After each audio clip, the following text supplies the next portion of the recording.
Hi there, travelers. Today in your 2017 Grand Design Reflection, we're going to be taking a look at Go Power's Solar Elite charging system with power inverter. Now, if you plan on traveling all the time, some of the campsites that you go to have shore power. Some of the places that you're going to want to stop for the night may not have any shore power, and you're going to rely solely on your batteries or your generator to keep your power up and going for however long you plan on staying there. With the solar panel install, you can charge the batteries up in your motorhome or your trailer by just using the sun that's outside. So this happens all day long, so you don't need necessarily a shore power. Now, depending on the loads that you have inside your trailer or motorhome, will determine how many solar panels that you may want to install. In our kit here, we received two 190-watt solar panels, which is going to give you quite a bit of power. 190 watts at 12 volts is about 10 amps. So you figure you've got about 10 amps of power coming in per panel on a very sunny day.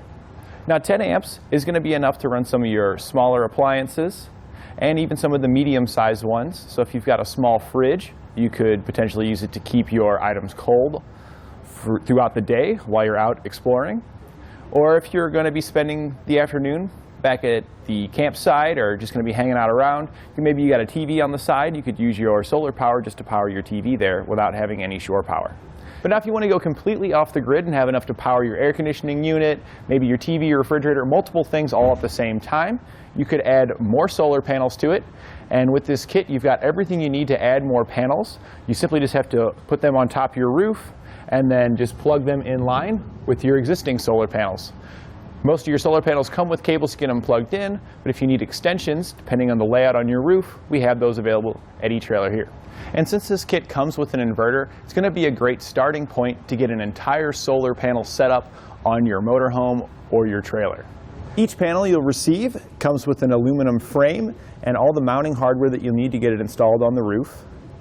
They measure about 26 by 59 inches, and each panel is going to have monocrystalline solar panels installed, which is going to be a more efficient solar panel design than your polycrystalline panels.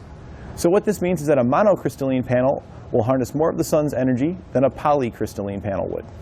Each of the panels that we've installed are 190 watt panels, which means that charging our 12 volt batteries, you've got close to about 15 amp maximum potential. Now, that's best world situations. So on a clear sunny day with the two panels we've got, we could expect to see up to about 20 amps on a nice clear sunny day, assuming that our batteries are discharged and they need that to get them topped back up. We'll begin our installation up on the top of our roof by determining where we can put our solar panels. So just give a layout of what components you have on the roof and where they're going to fit. A good way to do this before taking your solar panels up here, because they are pretty heavy, and I recommend that you have someone down below hand them up to you when you're on the roof. You can use the boxes that they come in. So just take them out of the boxes, leave them down below, bring the boxes up here. Since they're much lighter, you can easily do it by yourself, and the box is going to be the same size, so you can determine where they're going to fit.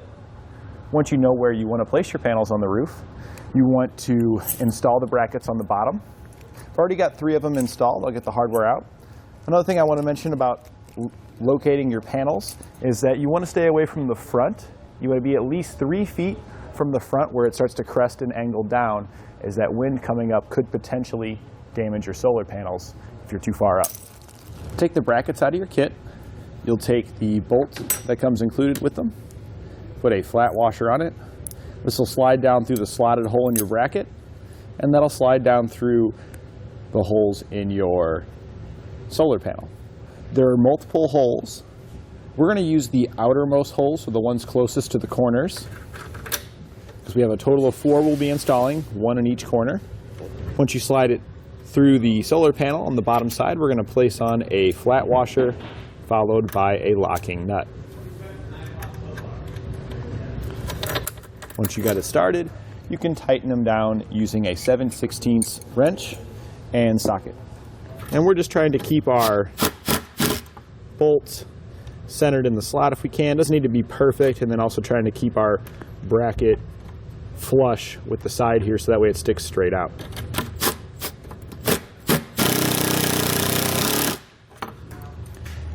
We'll repeat that for the 3 remaining brackets until we've got 1 in each corner. Now before we put our solar panels on the roof, we want to make sure we seal it properly so we don't have any leaks in our roof. So on the bottom of our brackets, we're going to be placing butyl tape. You can get butyl tape here at etrailer.com if you need some. So we're just going to rip the pieces off. I'm going to be putting 2 strips per bracket so that way we've got full coverage across the bottom.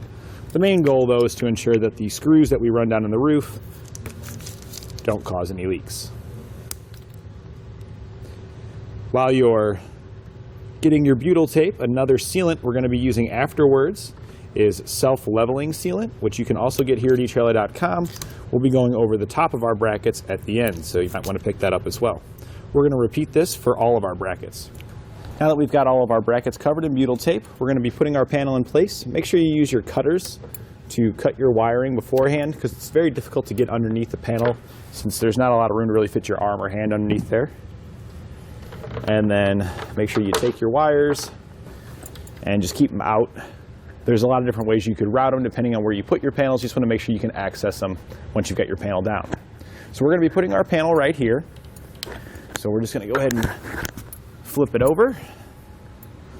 I'm going to have my wiring come out here, going back towards where I'll be placing my other panel. And we're just going to try and check now just to make sure everything looks like it's nice and centered. And adjust. And once you're satisfied with its positioning, we'll use the included hardware and run it down through our brackets into the roof. We use a Phillips head bit to run these down.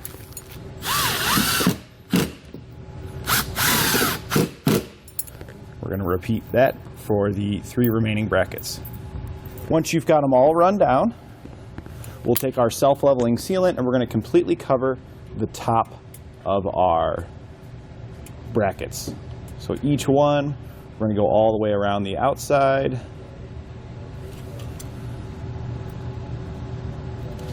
And then we're just going to fill in the top.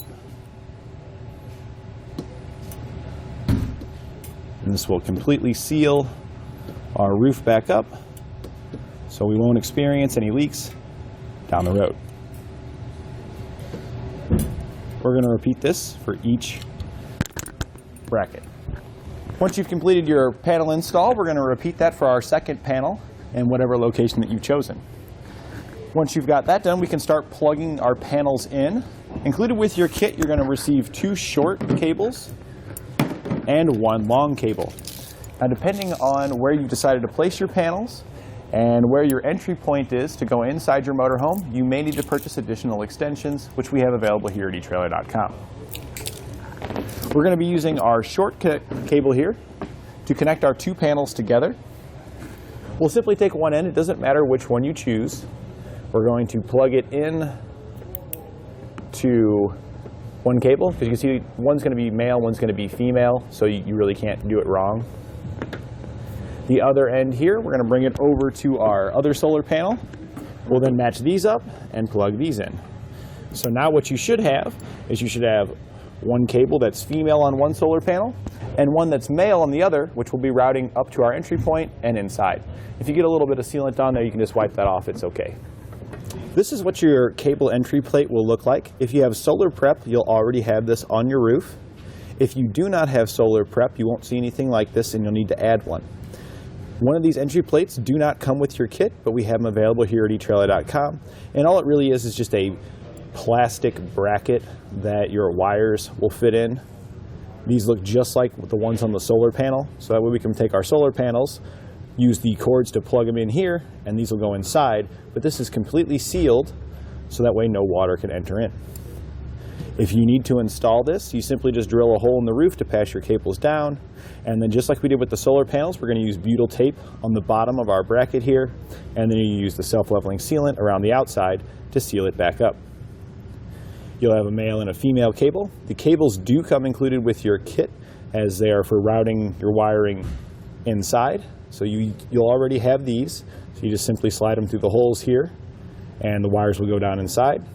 And now we're going to make our connections. So we're going to take our cables and just plug them in. So this one here, you simply just slide it through the hole, line it up with the appropriate connector, and then plug it in. We're going to do the same thing with our other cable, and then we're going to route these back to our solar panels. One cable will go to one solar panel, and one cable will go to the other solar panel. This will hook our solar panels in series and then provide us with a positive and negative cable routed down inside that we can hook up to our solar controller. We've routed our cables from our entry point at the front of our trailer, and we're going to plug them into our solar panels. And you really can't plug it in wrong because, again, there's a male and female, so they're only going to plug into one, and it really doesn't matter which panel it is, as long as we have that series loop where it's essentially going from one cable on that panel to one panel to the next panel, and then however many panels you decide to install, and then it just returns back to the plate, keeping them all in series. Now that we've got all the wires run, you want to secure the wires to the roof. There's a few different ways you can do this. The way we chose to do it was to use a double-sided adhesive pad. Here are the little pads that we're using. You can pick these up at your local hardware store. They just have a place where you can use a zip tie to run a zip tie through it to connect your wiring, and it just sticks to your roof. If you are going to use an adhesive option, make sure you use alcohol to clean the roof before you put it on to ensure good adhesion. Another option is to just use regular old wire clamps and screws to run it down into your roof. The only issue with that is that you have potential for leaks, so you want to make sure you use the butyl tape and the self-leveling sealant to go over anything that you screw into the roof. With everything finished here up on the roof, we're ready to go inside and start hooking up our solar controller. The wiring from our entry plate, you'll want to route to your battery compartment if you were routing it, or if you already have solar prep, you'll want to locate where the wires are from your solar prep package. Our wiring comes out right here, and this is our battery compartment here in the storage compartment where the customer has multiple AGM batteries installed.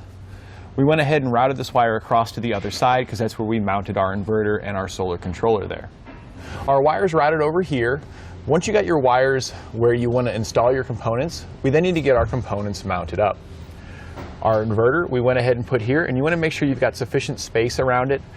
You want ideally about 6 inches on each side to ensure good ventilation, as this does get quite hot.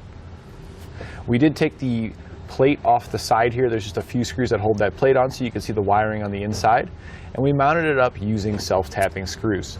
There are screws that come included with your kit, but we wanted something a little bit heavier duty and a little more robust to keep it in place. For our solar controller, we upgraded from the one that comes in our kit to a larger 40 amp MPPT controller.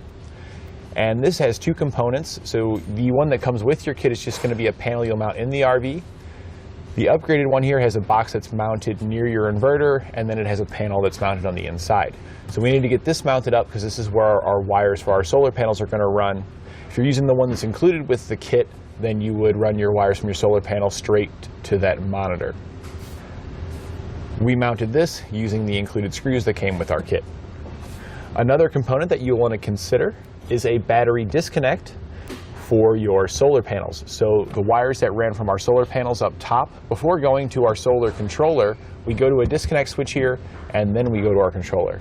And what this allows us to do is to disconnect our solar panels up top from our controller here. So in the future, if we ever have to perform any service, we can easily disconnect those solar panels. So if we're working on it outside, we are going to be safe then to perform any wiring repairs or add additional components, whatever it is that we want to do.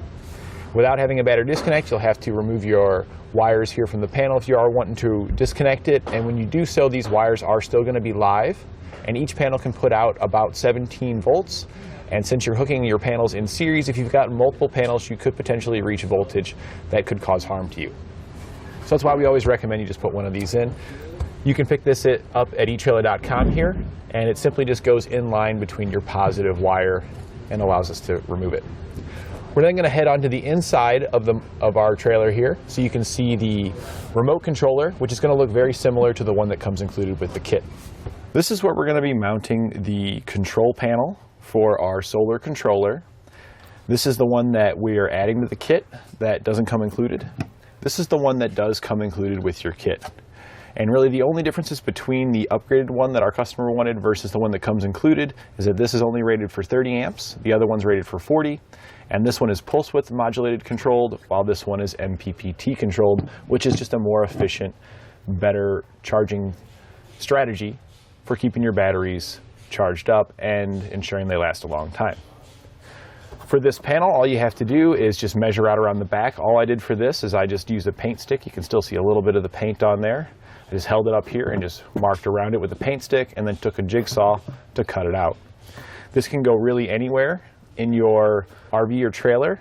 It just depends on where you want it and how easily you can get to it. We were lucky enough here that our drawers, when we pulled them out, gave us easy access down to the floor so we could route the wiring underneath to get to our panel here. With your included one, you'll have additional wires that need to go here. This is where you'd hook up those solar panels that I was talking about when we saw the other part of the upgraded solar controller outside. This one is a little bit larger, so we would need a bigger hole if you were going to use this one. Now there is another benefit of getting the upgraded solar controller. It doesn't really have to do with the solar panels, but has to do with the inverter that comes included with the kit. This controller does both the solar and the inverter at the same time. There's ports on the back for your inverter, as well as for the solar controller.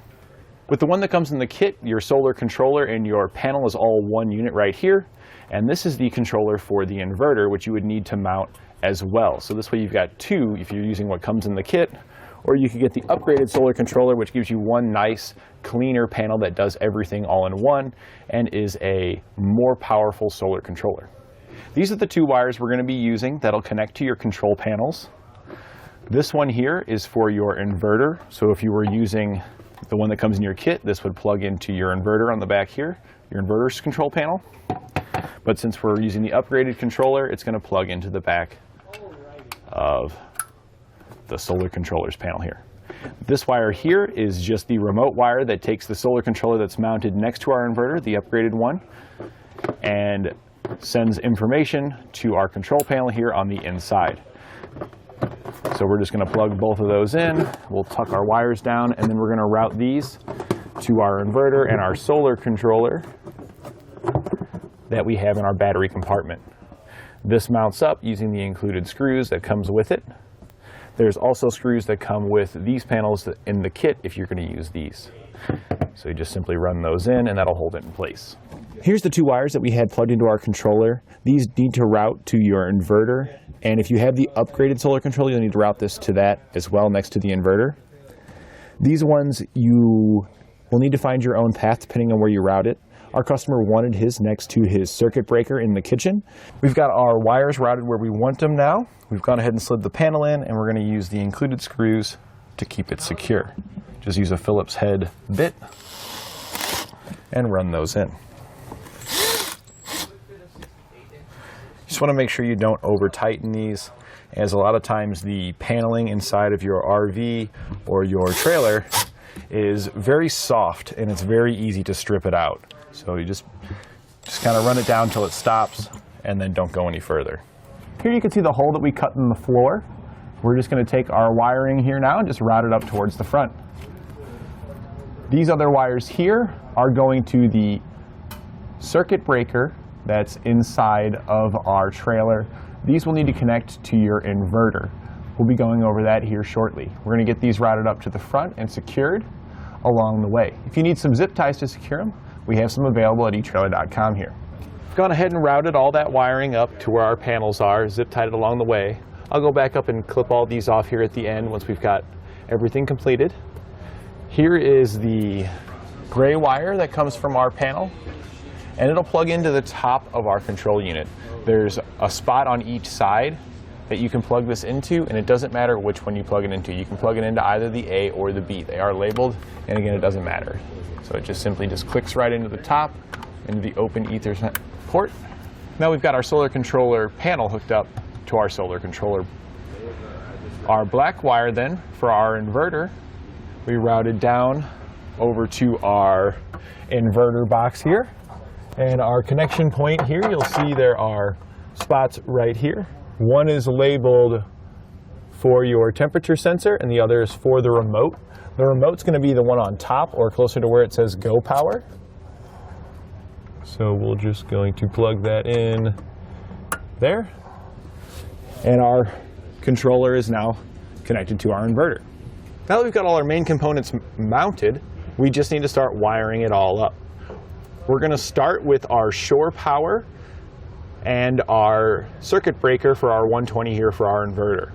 So you're going to have two large openings here, and this is for hooking up for shore power and also for the circuit panel on the inside. This is where your regular circuit breakers would be inside your motorhome or RV. The top three connection points here are for power into the unit, which would come from the shore power plug on the side of your motorhome. So where you'd normally plug in at a campsite, you want to route from that plug to the box here. We're going to place our hot 1 wire at the top, which is typically a black wire. We're going to put our hot 2 to the second post here, which is typically a red wire. And we're going to put neutral to the third post here. Our ground wire will hook to the ground stud located here. This is from shore power in. We now need to go back out from our box to the circuit breaker panel inside of our trailer. This is the out right here. So this is hot 1, again black, hot 2 red, and neutral white, and our ground is here. And we just route these over to the circuit panel box, and we'll just connect those. Typically these are already connected to your circuit panel box, so you just need to extend the wires over to here, because more often than not you've got a shore power plug on your RV that's going straight from that shore power plug to your circuit panel on the inside. You can actually just find those wires, cut in between, and then that's where you can make your connections. So that way on the plug side you'll route up to here for in, and then this will go back and you'll just connect it back to those wires where you cut that goes to your circuit breaker. So since our inverter is essentially just going between our shore power plug and our circuit breaker panel inside, the way we were able to easily access this, here's our plug on the outside. If you remove your screws here, you can see there's floor right here. So we just took a hole saw and we just cut through the floor here so we could access those wires. That's where we cut it and wired in between. This is the same hole from before. Remember those wires I said we'd come back to? That's these here. You can actually see right here where we had made the splices in between. This is what our factory wire looked like. Then we cut it and we added this in. Now for our setup here, since we are running with a hot 1 and a hot 2, we've got a full 50 amp capability with 120 as well as 240. So with that, you would want to use 6-gauge wire. You can pick that up at your local hardware store. What we're using here is actually a 50 amp shore power cable, and we just cut the ends off and we're using it in between. That way we've got a nice solid sleeve on the outside to protect our wiring while it's run underneath the RV here. We have various length cables here at etrailer.com. You want to make sure you get one at least that it's rated for 50 amps to ensure the wires inside are going to be the correct thickness to make the run that you need for wherever you decide to put your inverter. Also on your inverter, on the other side, you're going to have two posts, one that's red and one that's black. This is our 12-volt connection, which will go to our battery bank. There are cables that come included with it to make your connection. You can see they're very heavy-duty, large-gauge wires. We simply just connect those. We're going to match the red with the red and the black with the black. And our black's simply just going to go to the negative post on our battery bank. The red's going to be very similar, but we have a fuse that comes with our kit that we want to make sure we put in line. So you are going to have to cut the red wire, and you'll just slide the ends in and use an Allen key. It's a number 50 you'll loosen it first, slide the wire in and tighten it down. We do the same thing with our wire on the opposite side and then hook to our battery positive post. We're now going to head back to the solar panel wires that we had routed inside. So these are the ones coming from our solar panel. We already talked about how we put a disconnect switch in line with our positive. So these are going to go to your solar controller now. Our positive is going to hook to the positive and our negative is going to hook to the negative. You'll want to follow this if you're using the one that's included with it. They are going to be labeled on the back of your controller, and you'll simply just hook those up the same, positive to positive, negative to negative. You'll also have battery labels on the solar controller for the upgrade, as well as on the back of the solar controller that you'll receive with the kit. Both of those have 2 battery spots because they can charge 2 banks of batteries. So you'll have 2 positives here and you have 2 negatives here. We only have 1 bank of batteries, so we only need 1 positive wire going to the positive on our battery bank and then 1 negative wire going over to the negative on our battery bank. Here's our negative there, and this is our positive here. This is the positive wire coming from our solar controller to our batteries. One of the things you will want to do is put a fuse in line with that. This just gives us some circuit protection in case we have a short. We've got a fuse in line. This fuse does come included with your kit, so you can simply use the included butt connector to get it all hooked up. There are yellow ring terminals that come included with your kit that you can crimp onto these wires to get them connected to your battery as well. We've currently left the fuse out of our fuse holder. It's a good idea to leave your fuses out until you've completed your installation, so that way in the event you do accidentally cause any shorts while you're hooking everything up, if the fuse is removed, current can't flow through it, so it minimizes the chance of anything happening. We're now going to hook up our battery temperature sensors. There's one that is for your inverter, and if you purchase the upgraded solar controller, you'll also receive a temperature sensor for that as well. You'll want to hook these to the negative post, and ideally the same one that comes from the component. So we've got our solar panel negative here, so we're going to put this one on this negative post, and we've got the negative from our inverter here, so we'll put this one on this post. Simply just loosen your bolts, slide the ring terminal over, and then just tighten them back down. This will provide accurate temperature information from your batteries to your controllers, so they can ensure they don't overheat your batteries, and they also know the temperature outside so they can properly charge your batteries for that climate. Because depending if it's 0 degrees outside, your charging strategy is going to be different than if it was 70 degrees outside. Once you've got both of your sensors secured, we can route the wires over to our solar controller and our inverter, and we just simply plug the cables in. I'm going to go ahead and get these routed now, and then I'll see you back over there once I've got it cleaned up.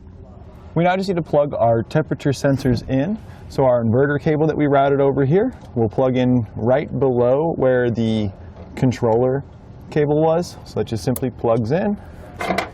Then we'll move over to our solar controller. Here's its temperature sensors plug, and that one's located next to the Ethernet port here on top. So we'll just find that plug, and then it just clicks down in place. We can now reinstall any access panels that we had removed. So this one here we're going to put back on, and these ones don't come pre-installed on it, they just come with the kit, but these are going to cover up your DC wires. You'll receive 4 screws for each cap. There will be a little baggie of screws. We're going to run those in as well. You can see the little holes in each corner where we're going to run those down. The last thing we need to do before installing our fuses is connect our earth ground.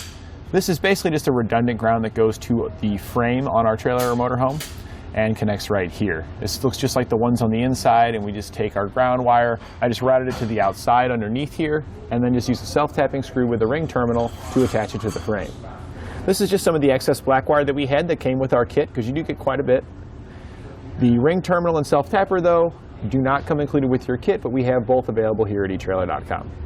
We've now installed our fuse, and you can see here that our panel is lit up, and we can see that everything's working.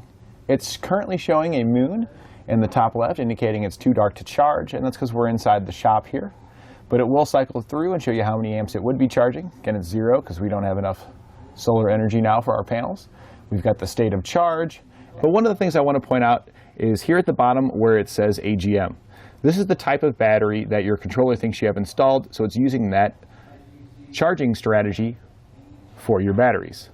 If you have AGM batteries, which we do on our travel trailer here, then we're good to go. But if you've got a different type, such as lithium or lead acid, you would want to make sure that you change your controller for that type of battery.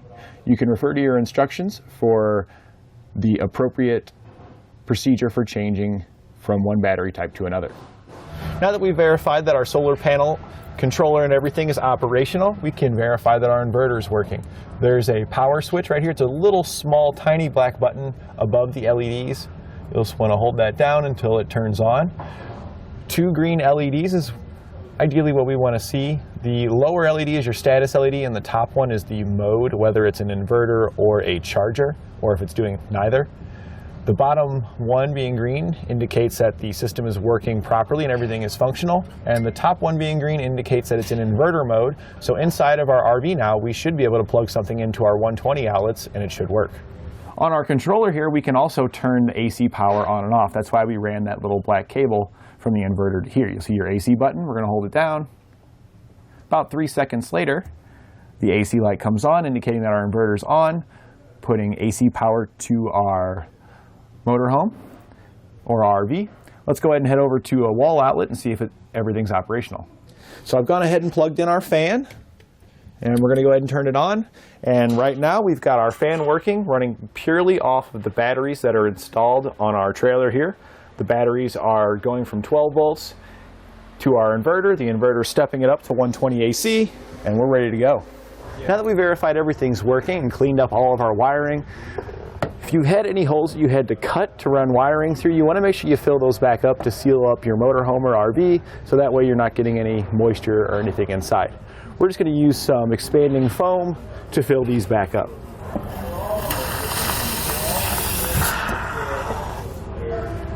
We've now taken our trailer outside. We've got it set up. Now it is a pretty overcast day. We've got a little bit of snow going on right now. But you can see that the moon symbol we had before we were inside of our install bay has changed to a sun, because we are getting enough to start charging the system. We are currently fully charged. You can see we're at 13.2 volts, but we are trickling just a little bit in just to make sure that they stay topped up. And you can see here it's pointing the arrow towards it, and we're putting in 0.6 amps, and it seems to fluctuate a little bit, about 0.6, 0.7. Which on an overcast day like we have now, and with our batteries being so topped up already, that's about right. It's going to keep us maintained at that 100% charge as long as we're just sitting out here with just a couple of lights on. If we were to take it and drain it down a little further and the sun would come out a little more, we would see more on the amperage charge going into our batteries. And that completes our look at GoPower's Solar Elite charging system with power inverter on our 2017 Grand Design Reflection.